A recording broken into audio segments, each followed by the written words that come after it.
Lizzie Cundy a riposté à Meghan Markle et au prince Harry après que le couple royal a appelé le service de streaming audio Spotify. La personnalité de la télévision Lizzie Cundy, 53 ans, a rejoint Mark Dolan, 47 ans, sur GB News pour discuter des retombées des Sussex avec le service de streaming suédois Spotify. Le prince Harry, 37 ans, et Meghan Markle, 40 ans, avaient publié une déclaration appelant la plateforme à héberger de la désinformation après les commentaires de Joe Rogan, 54 ans, sur les vaccins Covid-19 sur son podcast. S'exprimant hier sur GB News, Madame Cundy a déclaré « La liberté d'expression, je pensais que c'était de cela que parlait Meghan. » Elle a ensuite affirmé qu'elle était fantôme par la duchesse de Sussex. Mais l'ex-femme de l'ancien footballeur Jason Cundy, 52 ans, a ajouté « Je dois dire qu'avec ces gars-là, regardez-moi, ce sont M. et Monsieur Sussex, ils ont quitté la famille royale. Je ne pense pas que quiconque soit réellement intéressé par ce qu'il a à dire. Ils ont dit qu'ils voulaient de l'intimité, alors arrêtez de faire les livres, les interviews. Pour moi, pour ma part, je sens qu'ils sont là pour l'argent et je ne suis plus intéressé et je le dis du fond du cœur. Je sens que beaucoup de gens sont d'accord avec moi et ce n'est pas parce qu'elle m'a fantôme, Mark. Mais je pense juste, vous savez, que si est-il la liberté d'expression. Nous pouvons tous parler de ce que nous pensons du vaccin ou de quoi que ce soit dans la vie. Les commentaires de Madame Cundy interviennent après qu'un porte-parole a publié une déclaration au nom du duc et de la duchesse.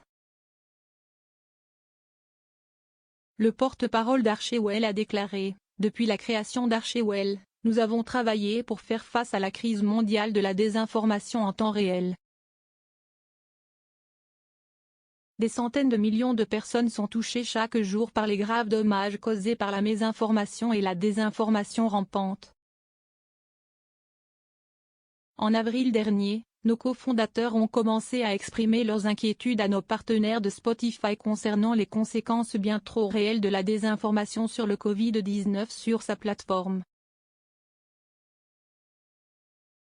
Nous avons continué à exprimer nos inquiétudes à Spotify pour garantir que des changements soient apportés à sa plateforme pour aider à faire face à cette crise de santé publique. Nous nous tournons vers Spotify pour rencontrer ce moment et nous nous engageons à poursuivre notre travail ensemble comme il le fait. La déclaration du duc et de la duchesse intervient malgré la signature par le couple d'un contrat de 18 millions de livres sterling avec Spotify.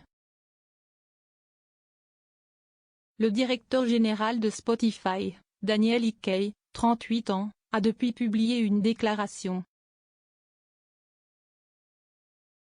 Il a déclaré, il y a 10 ans, nous avons créé Spotify pour permettre au travail des créateurs du monde entier d'être entendu et apprécié par les auditeurs du monde entier. Au fond de nous, nous croyons que l'écoute est tout. Choisissez presque n'importe quel problème et vous trouverez des gens et des opinions de chaque côté. Personnellement, il y a beaucoup d'individus et d'opinions sur Spotify avec lesquels je suis fortement en désaccord. Nous savons que nous avons un rôle essentiel à jouer pour soutenir l'expression des créateurs tout en l'équilibrant avec la sécurité de nos utilisateurs. Dans ce rôle, il est important pour moi que nous ne prenions pas la position de censeur de contenu tout en veillant à ce qu'il y ait des règles en place et des conséquences pour ceux qui les enfreignent. Hickey a ajouté, vous avez eu beaucoup de questions ces derniers jours sur nos politiques de plateforme et les lignes que nous avons tracées entre ce qui est acceptable et ce qui ne l'est pas. Nous avons des règles en place depuis de nombreuses années, mais il faut admettre que nous n'avons pas été transparents sur les politiques qui guident notre contenu plus largement. Cela, à son tour, a conduit à des questions sur leur application à des problèmes graves, notamment le Covid-19. Sur la base des commentaires des dernières semaines, il est devenu clair pour moi que nous avons l'obligation de faire plus pour fournir un équilibre et un accès aux informations largement acceptées des communautés médicales et scientifiques qui nous guident à travers cette période sans précédent. Spotify a depuis décidé de publier ses règles de plateforme de longue date, d'ajouter un avis de contenu à tout épisode de podcast qui traite de Covid-19 et de tester des moyens de mettre en évidence les règles de sa plateforme pour aider les créateurs à comprendre leurs responsabilités.